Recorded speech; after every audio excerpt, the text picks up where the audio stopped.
Restaurants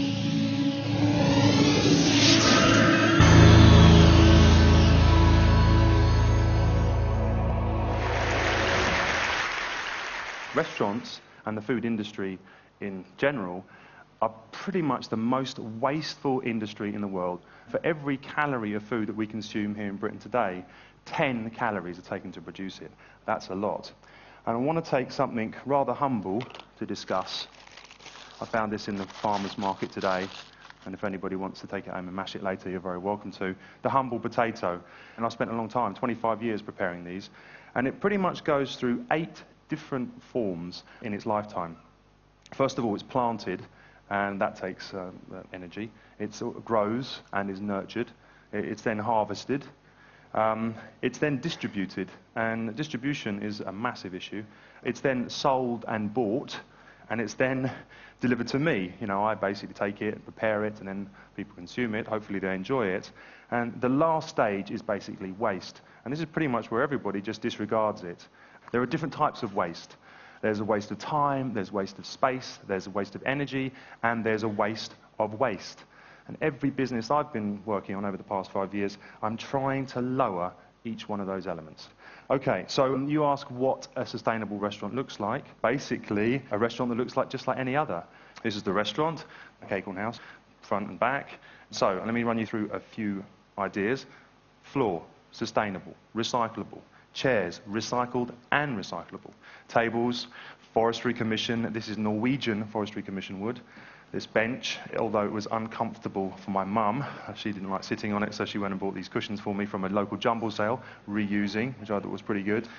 I hate waste, especially walls. If they're not working, put a shelf on it, which I did, and that shows all the customers my products. The whole business is run on sustainable energy. This is powered by wind. All of the lights are daylight bulbs. Paint is all low volume of chemical, which is very important when you're working in the room all the time. I was experimenting with these, I don't know if you can see it, but there's this sort of work surface there, and that's a plastic polymer. And I was thinking, right, I was trying to think nature, nature, nature. Then I thought, no, experiment with resins, experiment with polymers. Will they outlive me? They probably might. Right, here's a reconditioned coffee machine. Actually, it looks better than a brand new one, so looking good there. Now, reusing is vital. And we filter all our own water. We put them in bottles, refrigerate them, and then we reuse that bottle again and again and again. Here's a great little example. If you can see this orange tree, it's actually growing in a car tyre, which has been turned inside out, sewn up. It's got my compost in it, which is growing an orange tree, which is great. This is the kitchen, which is in the same room. I basically created a menu that allowed people to choose the amount and the volume of food that they wanted to consume. Rather than me putting a dish down, they were allowed to help themselves to as much or little as they wanted. Okay, it's a small kitchen. It's about 5 square meters. It serves 220 people a day. We generate quite a lot of waste. This is the waste room. You can't get rid of waste. But this story is not about eliminating it. It's about minimizing it. In here, I have produce and boxes that are unavoidable. I put my food waste into this dehydrating, desiccating macerator, turns food into an inert material, which I can store and then compost later. I compost it in this garden.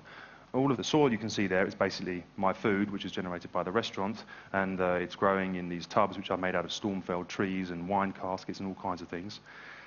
3 compost bins. Go through about 70 kilos of raw vegetable waste a week. Really good. Makes fantastic compost. A couple of wormeries in there too. And actually one of the wormeries was a big wormery. I had a lot of worms in it. And I tried taking the dried food waste, putting it into the worms, and said, there you go, dinner. I was like, you know, vegetable jerky.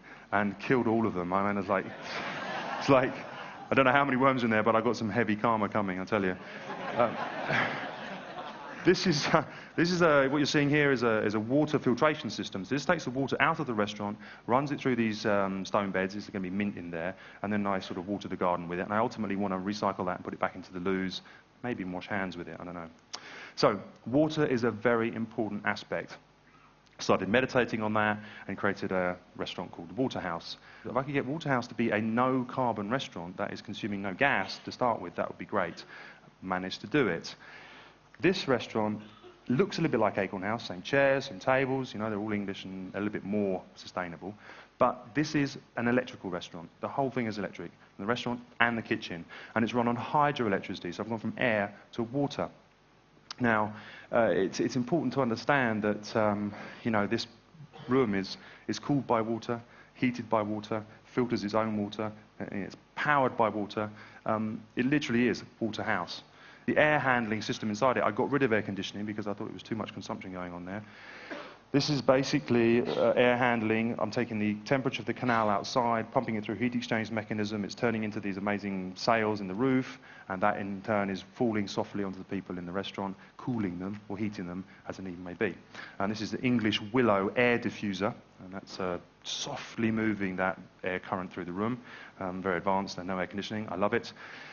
In the canal, which is just outside the restaurant, there's hundreds of meters of coiled piping, and this takes the temperature of the canal and turns it into this 4 degrees heat exchange. I have no idea how it works, but I paid a lot of money for it. And what's great is one of the chefs who works in that restaurant lives on this boat. It's off-grid. It generates all its own power. He's growing all his own fruit, and that's fantastic. There's no accident in the names of these restaurants. Acorn House is the element of wood. Waterhouse is the element of water. And I'm thinking, I'm going to be making 5 restaurants based on the 5 Chinese medicine, acupuncture, specialities. I've got water and wood. I'm just about to do fire. I've got metal and earth to come. So you have to watch your space for that. Okay, so this is my next project. 5 weeks old, it's my baby, and it's hurting real bad. The People Supermarket. So basically, the restaurants only really hit people who believed in what I was doing anyway. What I needed to do is get food out to a broader spectrum of people. So people, i.e. perhaps more working class, or perhaps people who actually believe in a cooperative. This is a social enterprise, not-for-profit, cooperative supermarket.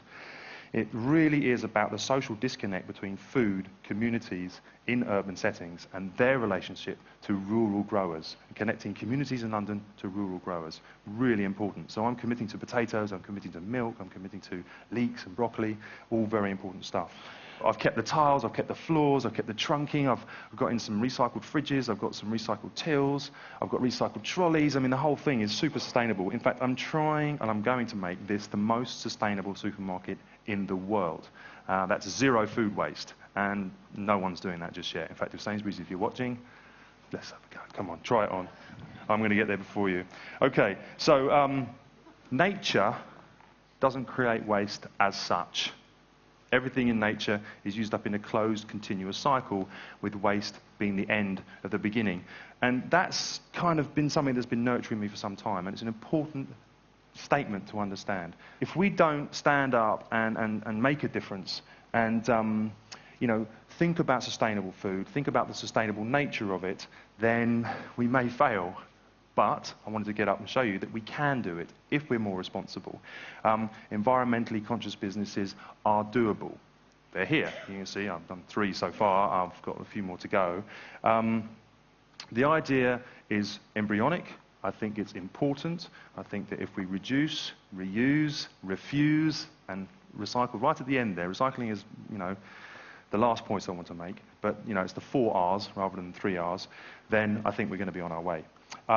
So these 3 are not perfect. They're ideas. I think that there are many problems to come, but with help, I'm sure I'm going to find solutions. And I hope you all take part. Thank you very much.